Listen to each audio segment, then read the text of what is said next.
And we are joined now by Mary Jane Kaufman with the Red Cross. The Red Cross, Mary Jane, thank you for being here. And the Red Cross goes to each and every one of these fires, and unfortunately, y'all have been busy. We really have been. It's been, since the cold weather hit, we've seen the uptick that we usually expect, but even since January 1st, our volunteers have gone to more than 20 fires and helped over 100 people. So we get calls from fire departments, from people who have been impacted, from the families and friends of those, and we have volunteers who are trained to go and help and make sure that those who have been impacted have their immediate emergency needs met and are figuring out how they're going to recover. When you all get there, what kinds of services can you provide? So we're always looking, each family is different and their needs are different, but of course right when something happens we want to make sure they've got a safe place to stay, that they've got those basic necessities like something to eat, a change of clothing, some of those basics. We have comfort kits that partners put together for us that have things like toothpaste and soap and the things you wouldn't even think about needing that you're going to need right away. And then we're connecting and already seeing, do you need help maybe replacing prescription medicine? Have you used equipment that you've lost now? And what are you thinking about? And that moment it's tough, but then our caseworkers, our volunteers will call a couple days later or even sooner and figure out, what do you need? How can we help? You all really help everyone go through those steps. I mean, prescription medication, something so small but so important. You've brought along a smoke detector. We talk about fire safety a lot. So many times it seems like common sense, but many times people aren't taking those steps. Right, and it's really important for us. Another piece of what our volunteers get to do is really help people make sure they have working smoke detectors in their homes, that they've thought about their plans if something did happen.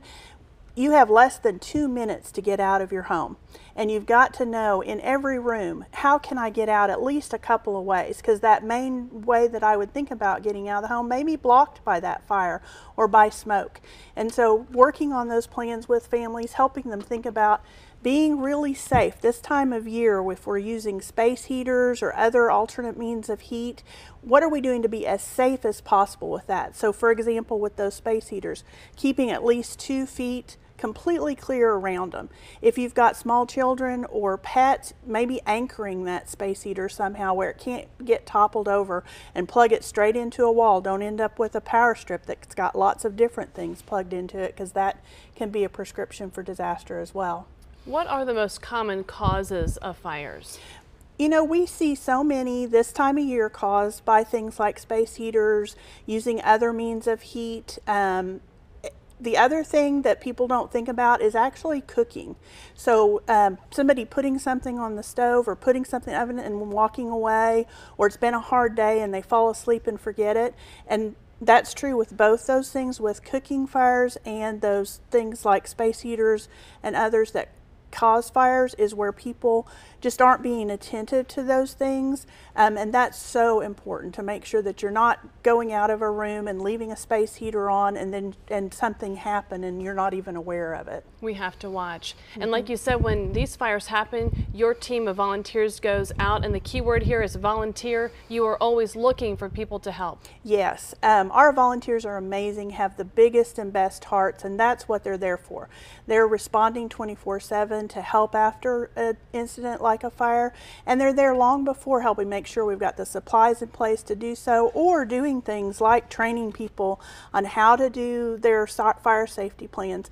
We need you and your viewers, and anyone can help. And if they're interested, you can contact us either by phone at 405-228-9500, or you can get online at redcross.org and sign up to come and help.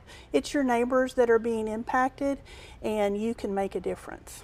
Mary Jane Kaufman with the American Red Cross, we thank you so much for being here today, and hope you hear some phone calls from folks reaching out. We really appreciate you having us. And we thank you for the work that you do. Well, thank you.